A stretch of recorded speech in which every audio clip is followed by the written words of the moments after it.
খরচ না পোষানোয় কাল থেকে একযোগে চট্টগ্রাম বন্দরের ১৯টি বেসরকারি ডিপো রপ্তানি পণ্য ও খালি কন্টেইনার হ্যান্ডলিং বন্ধের ঘোষণা দিয়েছে। এ বিষয়ে আরও জানাতে চট্টগ্রামের ইসাক ডিপো থেকে যুক্ত আছেন সহকর্মী হাজেরা শিউলি।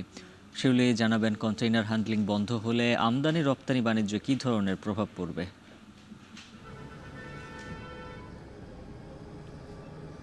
আর রফতানি কন্টেনার পুরোটাই কিন্তু বেসরকারি ডিপোগুলো হ্যান্ডলিং করে থাকে। বিশেষ করে দেশের বিভিন্ন প্রান্ত থেকে ঢাকা, সাভার, নারায়ণগঞ্জ, গাজীপুর সহ দেশের বিভিন্ন অঞ্চলে যেসব রফতানিমুখী পোশাক শিল্প সহ অন্যান্য কারখানা আছে, সেই পণ্যগুলো প্রায় সিংহভাগই প্রথমে বেসরকারি কন্টেনার ডিপোতে ট্রাকে বা কাভার্ড ভ্যানে করে পাঠানো হয় এবং সেখানে কাস্টমসের শুল্কায়ন সহ অন্যান্য প্রক্রিয়া সম্পন্ন করার পর কন্টেনারগুলো পুনরায় গাড়ি থেকে নামিয়ে আবার বন্দরে পাঠানোর জন্য সেগুলো কন্টেনারে ভরা হয় পণ্যগুলো। তো এই ক্ষেত্রে যদি বেসরকারি ডিপোগুলো রফতানি কন্টেনার পরিবহন এবং হ্যান্ডলিং বন্ধ রাখে, তাহলে বলা যায় রফতানি কার্যক্রম এক প্রকার বন্ধ হয়ে যাবে বা অনেকটাই বন্ধ হয়ে যাবে।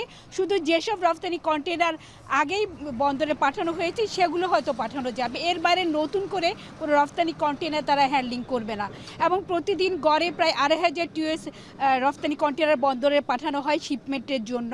এবং এক্ষেত্রে বিশেষ করে আমাদের তৈরি পোশাক শিল্প বেশি ক্ষতিগ্রস্ত হওয়ার আশঙ্কা রয়েছে, যেহেতু পোশাক শিল্পের ক্ষেত্রে পণ্য রফতানির জন্য একটি লিড টাইম বা ক্রেতা নির্ধারিত একটি সময় থাকে এবং সেই সময়ে যদি তারা পণ্য পাঠাতে না পারেন বা শিপ যদি তারা মিস করেন, সেক্ষেত্রে কিন্তু ক্রেতারা তাদেরকে ফার্দার অনেক সময় এই সময় দিতে চান না বা এক্ষেত্রে তারা পণ্যের দাম কমিয়ে দিতে চান।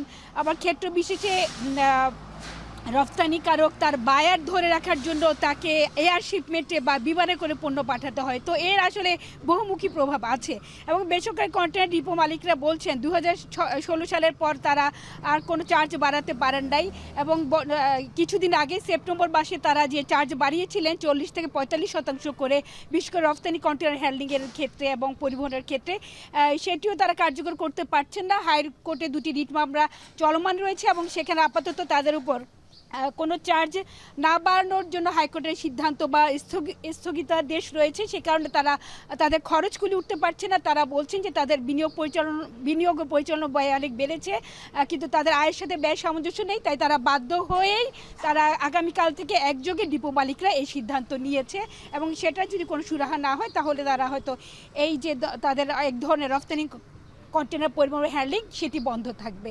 তো উজ্জ্বল, এই ছিল আমার কাছে এখনকার মতো সবশেষ। চট্টগ্রাম থেকে যুক্ত ছিলেন সহকর্মী হাজেরা শিউলি।